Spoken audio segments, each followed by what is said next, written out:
नमस्कार दोस्तों, आज फिर से हमारे YouTube चैनल साइंस वाटिका रेलवे में आपका स्वागत है। आज हम लोग अम्ल, क्षारक और लवण का सेकेंड लेक्चर में सीखेंगे सूचक के बारे में। हाँ, इंडिकेटर्स के बारे में जो किसी भी पदार्थ को अम्ल या क्षारक बताने का एक सूचना प्रदान करते हैं। इनको बनाने में एक साइंटिस्ट रहे थे, मतलब बहुत सारे साइंटिस्ट ने बनाया, मतलब अलग अलग इंडिकेटर्स दिया या प्राकृतिक सूचक को बताया, लेकिन एक वैज्ञानिक थे जिन्होंने अपना जीवन को ही मतलब त्याग दिया इसको पता करने में कि इसका स्वाद कड़वा होता है या खट्टा होता है। और आप उस वैज्ञानिक का नाम जरूर बताइएगा, क्योंकि अपने जीवन का जो बलिदान दे दिया उसके लिए एक कमेंट तो जरूर बनता है। और बता दें, खास करके रेलवे का जो एग्जाम होता है उसमें यहाँ से प्रश्न निश्चित रूप से पूछे जाते हैं और अधिकांशतः बच्चे इस इस टॉपिक के प्रश्न का उत्तर गलत देते हैं। तो आप पूरा वीडियो को ध्यान से देखिए, ऐसा वीडियो पूरे YouTube में आपको दावा करता हूँ नहीं मिलेगा सूचक के बारे में। तो शुरू करते हैं।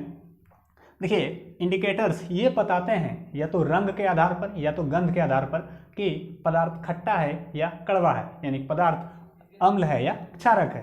तो प्राकृतिक यानी कि दो तरह के सूचक होते हैं पृथ्वी पर, यानी कि हमारे आसपास। प्राकृतिक, संश्लेषित। प्राकृतिक ऐसे होते हैं जो कि अपने आप निर्मित हुए होते हैं, सिर्फ हमको उसका प्रयोग करना होता है। लेकिन संश्लेषित क्या होते हैं, हम लोग उनको बनाते हैं। मानव निर्मित पदार्थ क्या कहलाते हैं, संश्लेषित। तो प्राकृतिक में क्या क्या आता है, हल्दी जो आप घर में प्रयोग करते हैं, लिटमस, लाल पत्ता गोभी, हाइड्रेंजिया, पेटूनिया, जेरानियम और प्याज, वनीला, लौंग। इतने सारे पदार्थ हैं जो कि प्राकृतिक रूप से बताते हैं, यानी प्राकृतिक स्रोत से मिलते हैं हमको और बताते हैं कि पदार्थ अम्ल है या क्षारक है, पदार्थ खट्टा है या कड़वा है। तो ये जो बताएं, हल्दी, लिटमस, लाल पत्ता गोभी, हाइड्रेंजिया, पेटूनिया, जेरानियम, ये सभी रंग में परिवर्तन के आधार पर बताते हैं। किसमें, रंग में।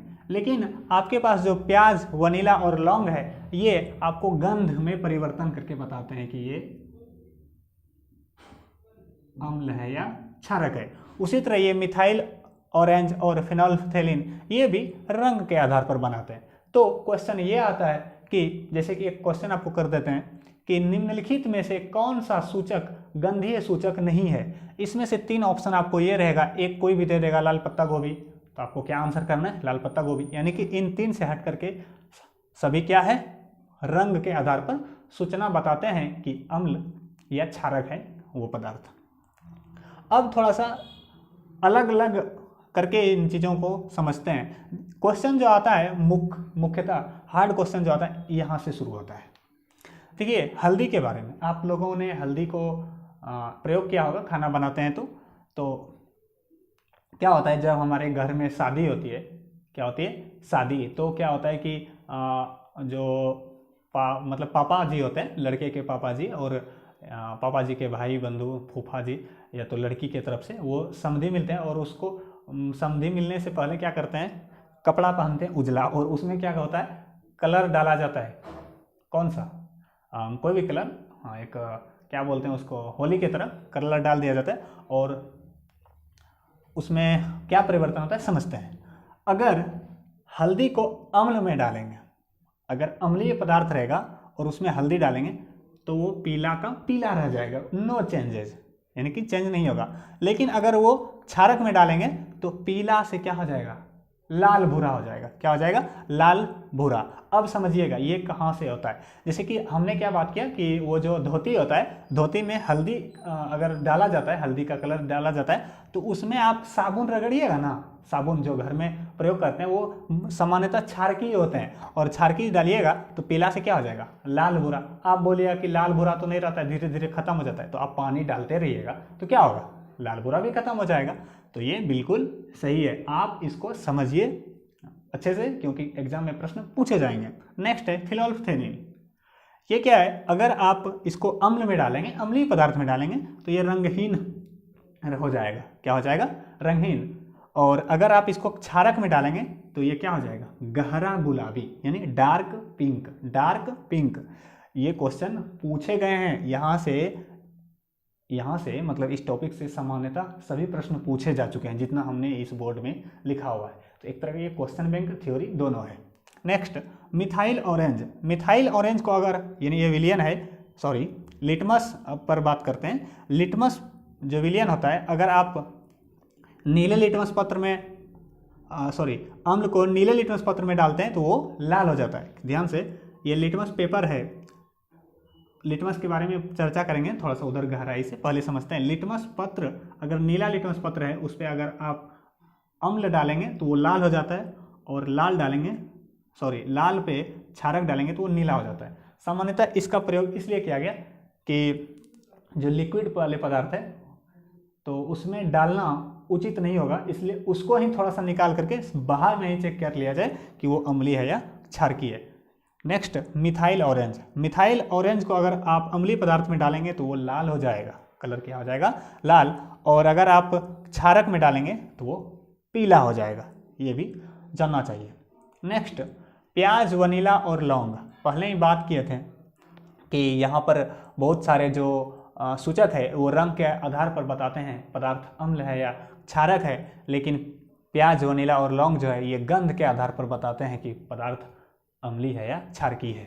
तो होता क्या है, प्याज, वनीला और लौंग का अगर आप अम्ल में इस्तेमाल करते हैं जानने के लिए अम्ल का, तो गंध जो है सेम रहता है, कोई चेंज नहीं होता है। लेकिन अगर आप क्षारक में डालिएगा धीरे धीरे ऑर्डर यानी कि गंध एंड हो जाता है, खत्म हो जाता है, समाप्त हो जाता है, और इसको ऑफ्लैक्टरी भी बोलते हैं, गंध के आधार पर ऑफ्लैक्टरी इंडिकेटर्स।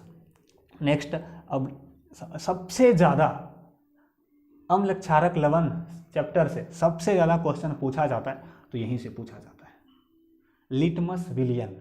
लिटमस विलियन जो है जब न अम्लीय होता है न क्षारकीय होता है तो वो बैंगनी कलर का होता है, बैंगनी रंग, वायलेट। और इसकी प्राप्ति जो होती है थैलोफाइटा समूह का जो पौधा होता है, लाइकेन पौधा, आप लोग पढ़े होंगे ब्रायोफाइटा, थैलोफाइटा, उनमें से ही एक लाइकेन पौधा होता है, उससे ये लिटमस विलियन या लिटमस पत्र तैयार किया जाता है। और लाइकेन जो है प्रदूषण संकेतक के रूप में भी कार्य करते हैं। लाइकेन के पौधे ऐसे जगहों पर उगते हैं जहां पर कि वायु प्रदूषण की मात्रा बहुत कम होती है। ये क्वेश्चन भी पूछा जाता है कि लाइकेन किस तरह के प्रदूषण संकेतक का उपयोग कर, मतलब संकेतक के रूप में उपयोग हो सकता है, तो क्या बोलेंगे, वायु प्रदूषण, न कि मिट्टी, न जल, कोई भी प्रदूषण नहीं। क्या ध्यान देना है, वायु, ये आपको टिक करके एकदम ध्यान से याद रखना है। और ये जो लाइकेन है ये पौधा जो एक तरह के सहजीवी संघ का है। सहजीवी संघ मतलब क्या, कि हम आपको कुछ देते हैं और रिटर्न में आप भी हमको कुछ देते हैं। तो शैवाल और कवक जब एक जगह आपस में एक संबंध बनाते हैं, जब शैवाल क्या करता है, कवक को पोषण देता है यानी कि भोजन देता है, और कवक शैवाल को क्या देता है, आवास यानी कि रहने का स्थान देता है। इस तरीके से लाइकेन का निर्माण होता है। यानी कि लाइकेन का अगर बात करें तो शैवाल और कवक का दोनों का मिश्रित रूप है लाइकेन। अगर आपको इस चीज़ को समझने में अगर कोई भी परेशानी हुई है तो आप ज़रूर कमेंट बॉक्स में कमेंट करें। अगर आप इस वीडियो को देखने के बाद कुछ चीज़ों को सीख पाएँ तो आप हमको अप्रिशिएट कीजिए, और हमारे यूट्यूब चैनल साइंस वाटिका रेलवे को सब्सक्राइब कीजिए। नेक्स्ट वीडियो लेक्चर में यानी कि अम्ल, क्षारक, लवण के थर्ड लेक्चर में आपको हम बताने का प्रयास करें कि अम्ल और क्षारक के जो स्रोत होते हैं वो कहाँ से मतलब मिल पाते हैं। जैसे कि अगर आम है तो आम में कौन सा अम्ल पाया जाता है, तो आम में आप कमेंट बॉक्स में बताइएगा कि आम में कौन सा अम्ल पाया जाता है। धन्यवाद, फिर अगले वीडियो में मिलते हैं।